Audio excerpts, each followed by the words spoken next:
దేవుని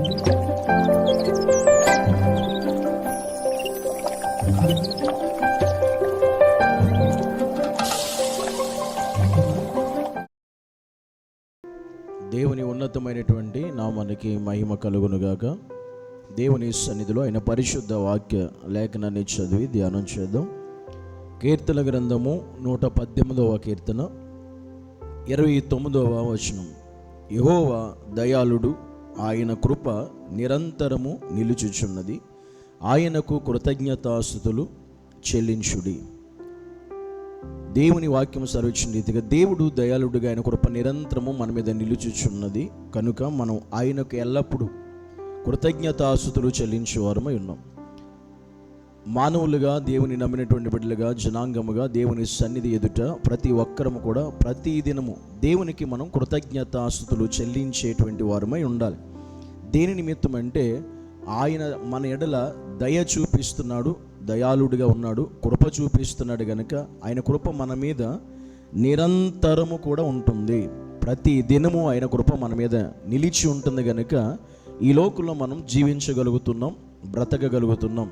దేవుడు నిరంతరము తన కృప చూపించకపోతే ఈ లోకంలో మనం బ్రతకలేము, క్షేమంగా ఉండలేము, ఆరోగ్యంగా ఉండలేము, మన పరిస్థితుల్లో మనం నిమగ్నము కాలేము. అలా ఉంటున్నామంటే అర్థం ఏంటంటే దేవుడు మన ఎడల నిరంతరము కృప చూపిస్తూ బ్రతికిస్తున్నాడు కనుక అది ఎరిగినటువంటి మనిషి ఖచ్చితంగా దేవునికి కృతజ్ఞుడై ఉండాలి, కృతజ్ఞతాస్తుతులు చెల్లించాలి. అలా ప్రతి విషయంలో కూడా నేను బ్రతికిస్తున్నందుకు చెప్పాలి, నీకు ఆయుష్ పొడిగిస్తున్నందుకు చెప్పాలి, నీకు ఆరోగ్యం ఇచ్చినందుకు దేవుడు కృతజ్ఞత చెల్లించాలి. మరొక రోజులోనికి నువ్వు అడుగు పెట్టిన కారణాన్ని బట్టి నువ్వు ఖచ్చితంగా మరొక దినం చూసావంటే, మరొక రోజులోకి నువ్వు అడుగు పెట్టావంటే ఆ రోజుది దేవుడు నీ మీద కృప చూపించాడని, దయ చూపించాడని, ఆయన నిరంతరమైన కృప నీ మీద ఉన్నది అని. అందుకే నీవు ఆయన కృతజ్ఞత చెల్లించేవాడిగా ఉండాలి. ప్రతి క్రైస్తవులుగా, దేవుని నమ్మిన బిడ్డలుగా మనం మన బలాన్ని బట్టి మనం బ్రతకట్లేదు, మనకున్న జ్ఞానాన్ని బట్టి బ్రతకట్లేదు. అది దేవుడే మనల్ని బ్రతికిస్తున్నాడు కనుక మన కృతజ్ఞతాస్తులు చెల్లించాలి.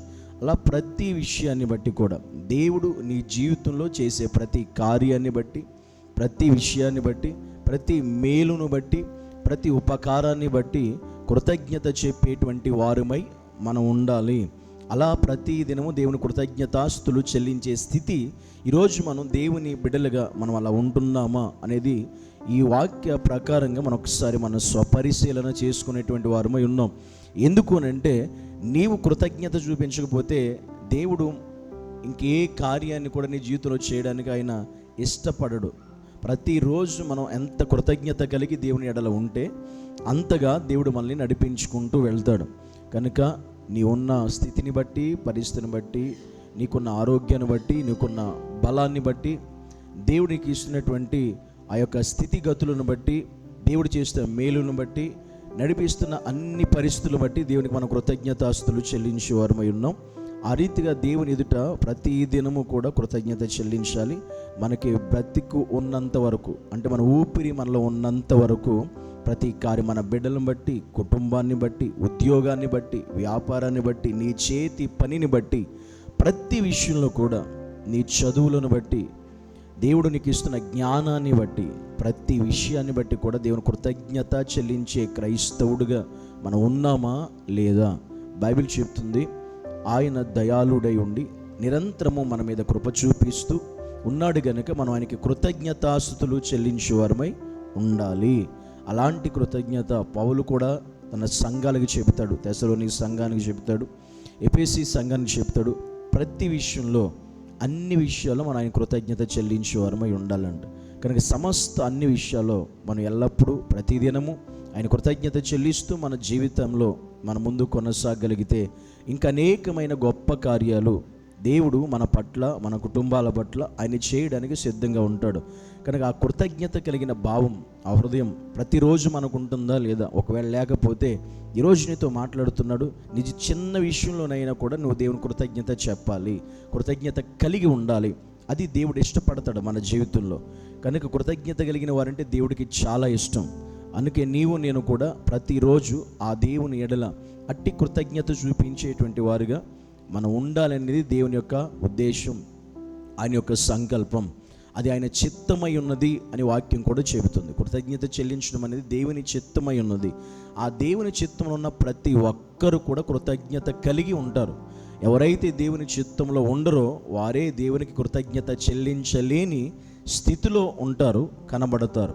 కనుక నీ కృతజ్ఞత కలిగిన వాడువా, కృతజ్ఞత లేని దాన్ని ఒక్కసారి ఆలోచించు దేవుని ఎదుట, దేవుని సన్నిధిలో.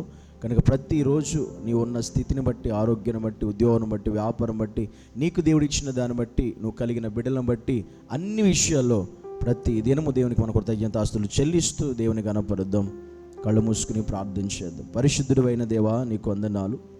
నీ ఎదుట నువ్వు మా ఎడల నిరంతరము కూడా కృప చూపిస్తున్నావు గనుక, దయ చూపిస్తున్నావు గనుక మేము బ్రతికి ఉన్నాం ప్రభువా. మేము బ్రతికి ఉన్నామంటే అది కేవలం నీ కృప మాత్రమే, నీ దయా సంకల్పం మాత్రమే. మా జ్ఞానం కాదు, మా తెలివి కాదు, మా చదువు కాదు, మా ఉద్యోగం కాదు. కనుక నీ ఎడల మేము ప్రతిరోజు, ప్రతిదినము అట్టి కృతజ్ఞతాస్తుతులు చెల్లించేటువంటి ఆత్మీయ స్థితిని మా అందరికీ కూడా మీరు దయచేయమని యేసు నామాన్ని బట్టి ప్రార్థించి వేడుకుంటున్నాము తండ్రి. ఆమేన్.